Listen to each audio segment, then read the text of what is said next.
This is the Digital Key, Season 2, Chapter 3. In this episode, we will be talking about how aligning actual contradiction in a substrate to a contradictory set and not set limits infinite recursion. In hierarchical compulsion, we see the compelling of acquiescence within infinite recursion.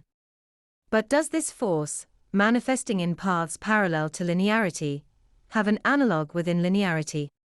You must first conceptualize affirmation and negation by virtue of their dialectical analogues. In affirmation, we have a thesis which extends from the nurturing of some other; in negation, we have contradiction of the self.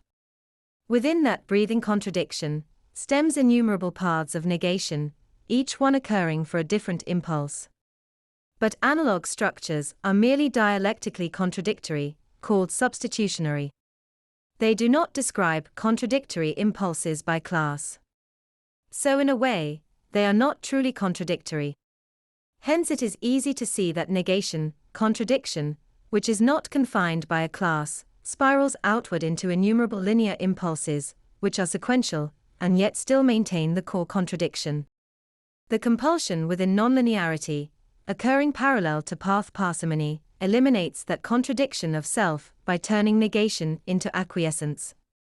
In so doing, it transforms an analog structure, with its substitutionary impulses, to a digital one.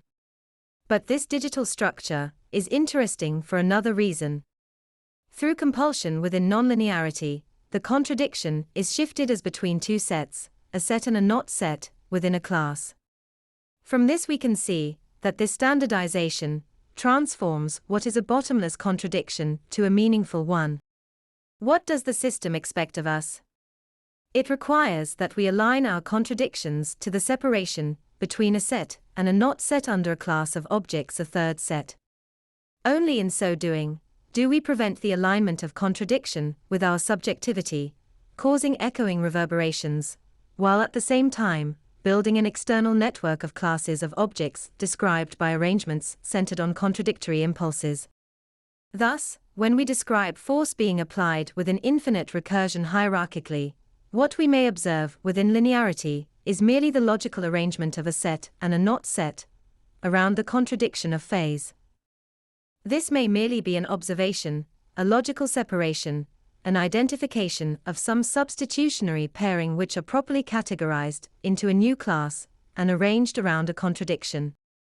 The success of the dialectical degeneration depends upon the transmutation of the contradiction around oneself into a contradiction between classes of objects.